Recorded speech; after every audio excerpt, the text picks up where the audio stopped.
I just got back from a 3-mile hike in Whittier up in Hellman Park, and these are the boots that I went hiking in. I've had these boots since about 1988 or 1989, so they're about 25 years old or so. There was a long period of time where I didn't wear them at all. Actually, I probably haven't worn them for the last 8 or 9 years.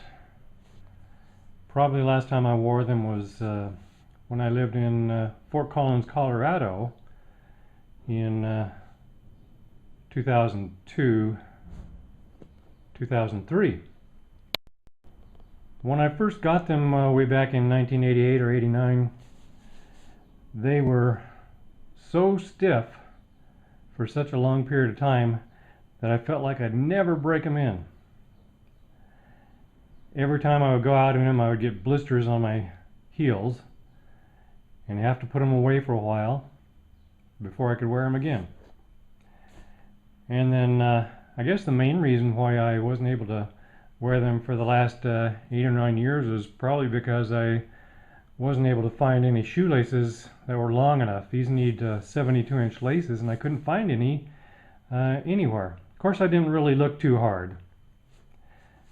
And then the funny thing is that last week I was in the Dollar Tree store, and I found 2 pairs of 72-inch bootlaces for $1.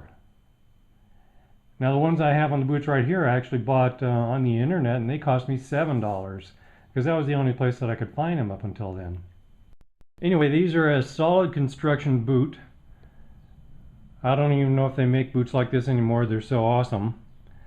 But they go up above the ankle, and they have actually three thick layers of leather sole in addition to the rubber Vibram lug sole. And they you can't see the stitching because it's covered up with dirt and old snow seal, but the stitching that connects the top of the boot to the sole is double stitched thick nylon threading. Really high quality stuff. I think I paid about $170 for these at the time, and they were like $300 boots.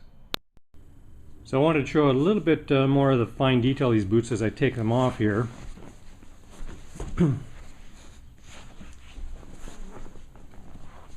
That white spot there is actually a spot of paint there. I was painting in these boots one day and got a little paint on them. But you can see here they separate here the tongue from an exterior tongue, and it gives a full closure around the bootlaces so no dirt can get in whatsoever except through the top.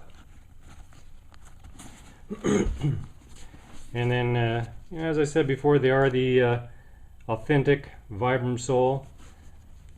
After having them for 25 years, I've only managed to wear out the very tip of the toes here, and that alone is going to make me want to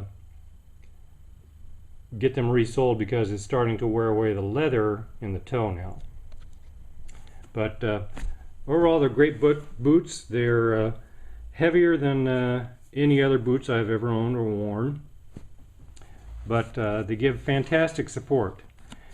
You can step on a very sharp rock that's very pointed and very sharp, and you won't even feel it because of the thick sole. And they give fantastic support for the ankles and the feet all around. You can knock your feet into rocks and tree stumps and everything, and you won't feel a thing. The other thing is that a lot of boots that you buy in stores these days don't have shoestrings that go all the way down to the toes like these.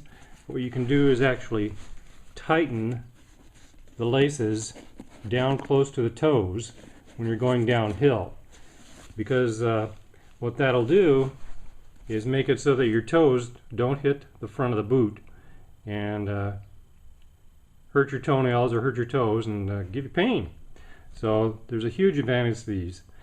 The disadvantage is they're still pretty stiff even after 25 years, and they are pretty heavy. So for comparison's sake, I'm going to show you a couple other hiking boots that I have and use on a pretty regular basis. Okay, these are quite a bit lighter and smaller. They're not like these Frankenstein boots over here. These are just something that I picked up at Big Five probably 4 or 5 months ago. They're adequate, but as you can see the difference here in those boot laces I was talking about, where you can't really tighten them any tighter at the toes to keep your toes from hitting the front of the boot. So that's the big advantage that my monster boots have over these little ones. And then like I say, these are pretty much lightweight boots, good for knocking around and whatnot. They are not waterproof at all. The big leather boots, what I do whenever I go out on anything wet is I put on a fresh coat of snow seal, which basically makes them waterproof and preserves the leather. Now my third pair of boots is a pair of what they call hunting boots. These boots are actually insulated, so they're supposed to be a little bit warmer than non-insulated boots. These are also supposed to be waterproof. I haven't tested them out anywhere where it is wet, but as you can see, they anything can get in the tongue just over the top of the foot. Other than that, it is whole down there. They're fairly decent boots, but again, they don't have the advantage of having the laces at the front of the toe for you to tighten for when you're going down a steep hill. So again, the advantage goes to the big monster boots for going downhill over these. I haven't worn these hunting boots very often. They're pretty comfortable. Support is fair, and they're pretty pliable, easy to walk in. But again, they're not as durable. If I were to step on a sharp rock on these, I definitely would feel it, and even more so with these. The soles just are not as hard as the good old-fashioned Vibram sole. So anyway, those are my three outdoors / hiking boots,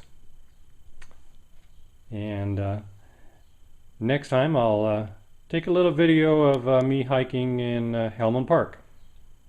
Bye!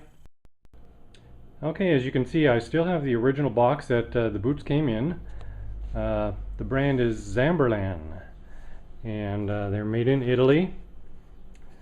And actually my memory failed me, and the retail price at the time was actually,